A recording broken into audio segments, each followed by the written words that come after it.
This is the Farming the Great Plains Big Show. We have already looked at how mining contributed to the development of the Great Plains, of settling the West. We looked at how the cattle boom led to that, contributed to that, and now we're going to look at how farming also contributed to the settling of the Great Plains. There's a couple things that contributed to this and really allowed it to happen. The first was the Homestead Act. Signed in the 1860s, people get up to 160 acres of land and gain title of it for free if they farmed it for 5 years. And about 400,000 families took advantage of the offer. I want to give you an idea how big an acre is. If you would go into a neighborhood in Urbandale, like behind the high school, and you would take a look at a street that has a house and another house next to it, a front yard and a backyard for the first house, and a front yard and a backyard for the second house, and then behind those two houses would be two more houses on the next street, and so you have a front yard and a backyard and a front yard, and then that repeated for the second set of houses, so 4 houses total. Those 4 houses and the land they sit on, that's 1 acre. So to put it in perspective, if you had a farm of 160 acres, you could have 640 lots in Urbandale, so 640 houses. That's a pretty significant piece of land that you would have. That's what 160 acres would be. And you could get that for free in the Great Plains if you would agree to farm it for 5 years. And as it says, 400,000 families took advantage of the offer. The second thing that really the government did to really stimulate growth of the Great Plains was the Pacific Railway Act. And here the federal government gave lands to railroad companies to build a transcontinental railroad. The railroad companies received over 200 million acres of land. Again, you want to think about it, if 1 acre is 4 houses, think about 200 million acres of land for free given to railroads. And as it turned out, railroads would sell a lot of this land. They didn't need that much land to build railroads. And people wanted to buy land near railroads because that was your main source of transportation. So the Homestead Act and the Pacific Railway Act greatly increased people moving to the West. The railroad companies advertised in the East and in Europe to encourage settlement of the West. The companies sold their surplus land, which we just talked about, and at a huge profit because it was free from the government. 3 main groups traveled to the Great Plains after the Civil War, which ended in 1865. White Americans from the East, African Americans from the South, and immigrants from foreign countries.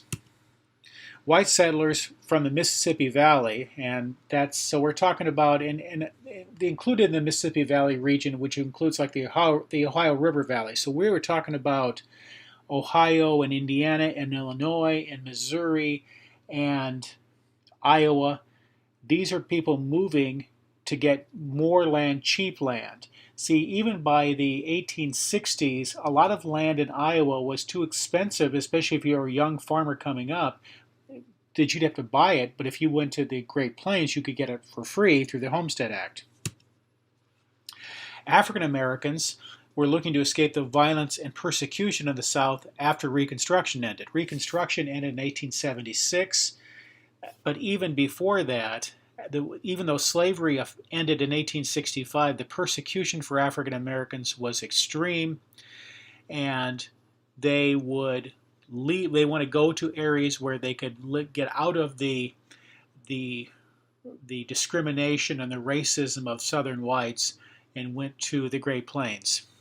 Exodusters were African Americans on an exodus, or mass departure from the South to the West, in particular Kansas, and they settled in communities there. And if you recall, this past summer, when President Trump was going to have a rally in Tulsa, Oklahoma, and they talked about the significant race riot that took place there in 1920, we're actually going to look at that later in the year. There was a large African American population in Tulsa, Oklahoma. People had moved to that area in and around Tulsa, taking advantage of the Homestead Act. immigrants from foreign countries, in particular the countries listed there, and I want to focus on, for example, Sweden and Norway and Scandinavian countries like that. A lot of them moved to the Dakotas and in Minnesota, and there are still vibrant communities that live there today. But even from Russia and Ireland and China, immigrants move and try to take advantage of the Homestead Act. Well, when we're talking about the Great Plains, and I'm talking about, again, let's talk about the states of like Oklahoma and Kansas and Nebraska and the Dakotas and Wyoming and Montana. There are scarce resources. There's not a lot of water. There's not much in the way of trees, and those two things go hand in hand. Trees need a lot of water. That's why you tend to find trees around streams and rivers. There's also harsh weather, and if you live in Iowa, you're well aware of that. Of course, this would be the days before air conditioning, and in fact, even before central heat in your home.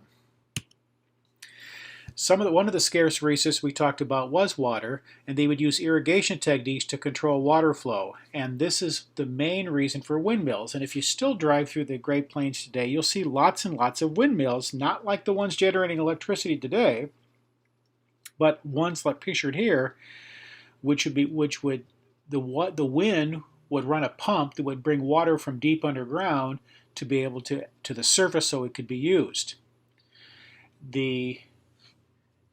The wind was it's because of the environment, because of the Great Plains and the flatness of the land, the wind is very strong and it powers windmills. And whether it's today with windmills to generate electricity or in the 1870s and 1880s for water pumping, they served a real useful purpose. Every farm would have their own windmill, because they would use that for their source of water. They would pump the water from deep underground, and that would be the source of water you would use for your farm. More windmills. Another scarce resource they had were trees. The lack of trees in the Great Plains caused a lack of wood for fuel and building materials, and it forced some clever adaptations. Settlers built houses with chunks cut from the heavy topsoil. These were known as sod houses. The sod could be stacked like bricks. So it'd be like if you went out into your yard and you cut off a big chunk of turf, the dirt and the grass, not just the grass, but the dirt, deep down, and you get the dirt with it. And a layer of soil would cover the roof, which had made it from a few scarce pieces of wood. So they would have just enough wood for a little bit of a frame, if even that, and the roof to put the sod on, and that was what you lived in. This would be a picture of a sod house. You'll see that actually it looks like grass is growing on the roof because it's a sod roof, and what looks like brick on the side of the house actually is sod. You lived in a dirt house. Another sod house, and this particular adaptation is a little bit different. They actually dug it in the side of a hill. So rather than trying to build up, they dug into the hill. That's why you see horses on top of the house. And another sod house that looked like brick, it's actually sod from the ground. And again, and you'll notice that this particular one, as you might expect, they will erode in the rain. So they would take constant rebuilding. A lack of wood for fuel encouraged the burning of dried buffalo and later cow manure for fuel. And this woman's job was to go out and collect in her wheelbarrow buffalo dung and cow dung to be used for fuel to burn. And the U.S. Department of Agriculture in 1862 was set up to help farmers adapt to this new environment. They would come up with some new farming techniques. So they adapted with how to get water with windmills, and they adapted to the lack of building materials by using sod, and they adapted for a lack of fuel by burning manure. We also have new farming and the adaptation with that. They grew new varieties of wheat better suited for the Great Plains. It was able to tolerate the relatively dry area and the length of the growing season and the heat that it gets in Kansas and Nebraska in the summertime. They also practice something called dry farming. This is planting and harvesting technique that conserved moisture, and actually it was like you would plant the seeds very deep where the moisture was in the soil, and it was set up because it was designed to take advantage of the fact that there is not a lot of moisture in the Great Plains. And in addition to that, they had new tools, and in particular, a new plow. Originally, a couple thousand years ago, plows were made of wood, and even up to about 1,000 years ago, made of wood. In fact, maybe even a few hundred years ago. Now, if you were wealthier, you might have an iron plow. But I know iron seems very hard, but it actually could dent and get chips taken out of it and become unusable. It wouldn't be as sharp very easily. However, a steel plow is relatively lightweight compared to iron, and also very durable. And this is what advertised here. This is a steel plow, and it would be used to cut through tough sod of the Great Plains. And it would hold its sharp edge for much longer than an iron plow.